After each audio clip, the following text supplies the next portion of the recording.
Hello, I'm Deborah Sword. Hi, I'm Tyson Bankert.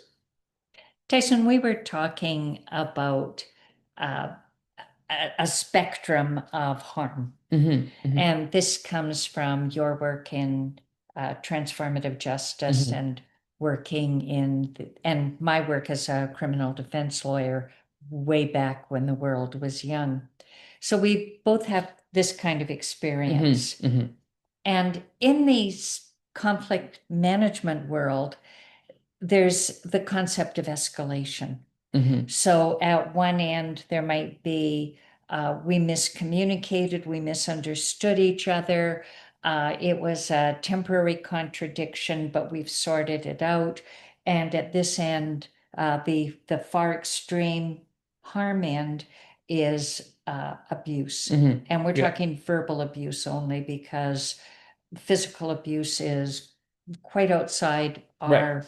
our conflict owners manual because physical abuse requires other experiences with resources. hmm So, where on this spectrum of potential escalation is your view of conflict competency? Right. I think oftentimes when we are in misunderstandings with somebody, or let's say a contradiction, which I think are two very different things on that scale, misunderstanding of being able to have a conversation about what do we mean when we say this, which is exactly what we did in our conversation for this episode. We had a misunderstanding of what each other meant, or it required more conversation, more robustness to have clarity. Um, and I feel like sometimes maybe contradiction could be actually, I see this one way and you might see it another way. And that doesn't mean that we can't be not, that we can't resolve conflict, but it's more about, oh, actually, we see things from a different perspective. That perspective taking might be really important when thinking about competency. But I'm And curious, yeah. I'm really interested in the idea that we all have to agree about everything all the time. I have lots of friends who are on different ends of the political spectrum, hmm where they have different religious beliefs, different ideas about environmental harm. I can have relationships with all of them. hmm I don't live in a world where I only have relationships with people who agree with me on hmm absolutely hmm everything. But you said something interesting about values when we were talking, hmm where you have relationships with people whose major values are the same as hmm yours. hmm Say more about that. I think it's for me, it oftentimes that those values are really important to be able to build relationships with each other, um, and also to resolve conflict. I think that, and I will also say though that the people who have some on those lower end, the contradictions, the misunderstandings, um, the conflict, how we understand how we resolve those conflicts oftentimes help to surface that we actually have shared values. And so it makes it much easier to be able to continue to practice those competencies. Yeah, I feel comfortable being in misunderstanding with this person because I know that we have shared values. And I think the further you go along that spectrum, I'm going, I don't value the way that you're speaking to me because it's verbally abusive. And we start to understand, oh, maybe we can't even get to maybe it's very might be more difficult if our the way the escalation of how people manage conflict start to are very different.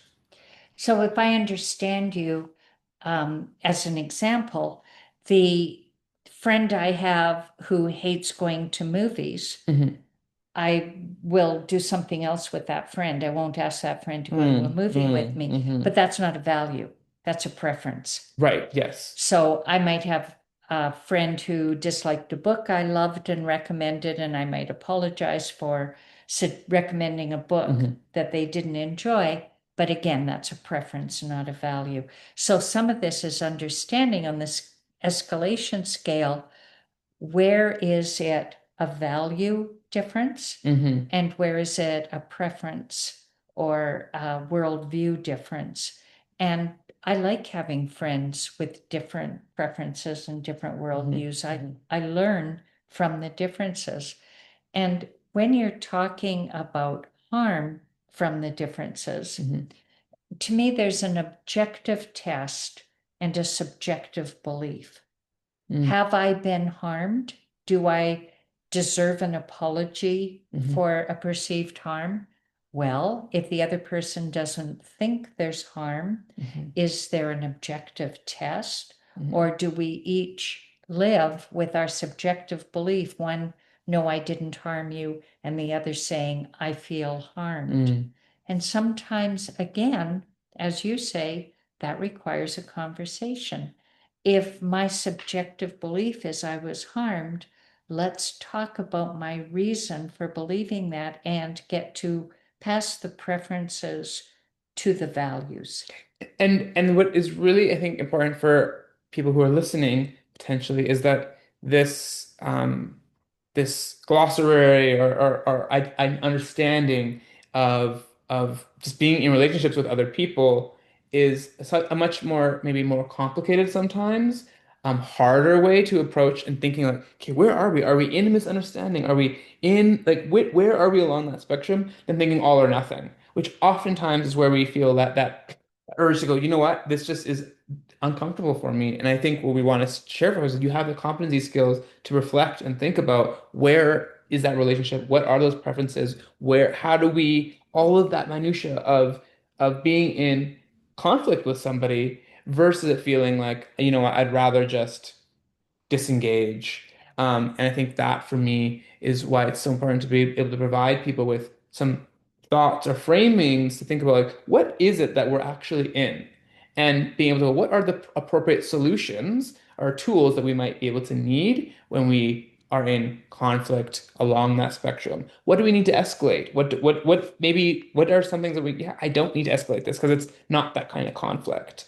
And having those competency skills to be able to address all of the various ways in which we hold relationships with other people, and that can even come be very different from one person to the other.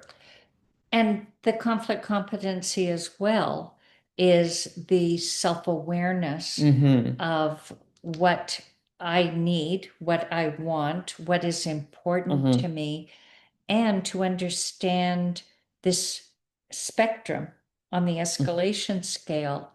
And am I really being harmed or am I just uncomfortable? Because to me, Right. being uncomfortable is where I learn. Hmm. If I'm uncomfortable, what am I not Hmm. understanding that I need Hmm. to know? Hmm. You know, I'm fine with being uncomfortable.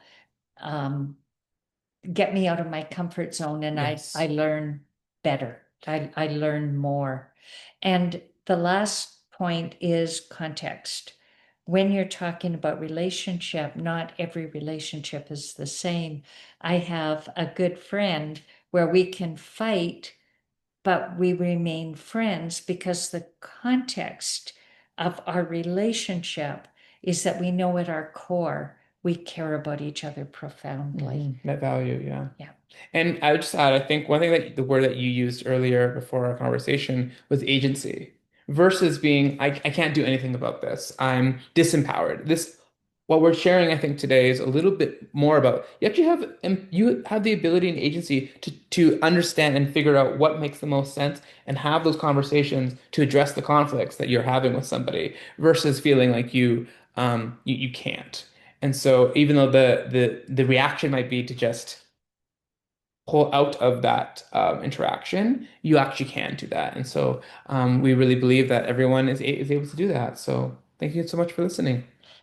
Thank you. And please subscribe to our podcast, like it, share it, and let others know that we talk about how to improve your conflict competencies, which improves the quality of your relationships.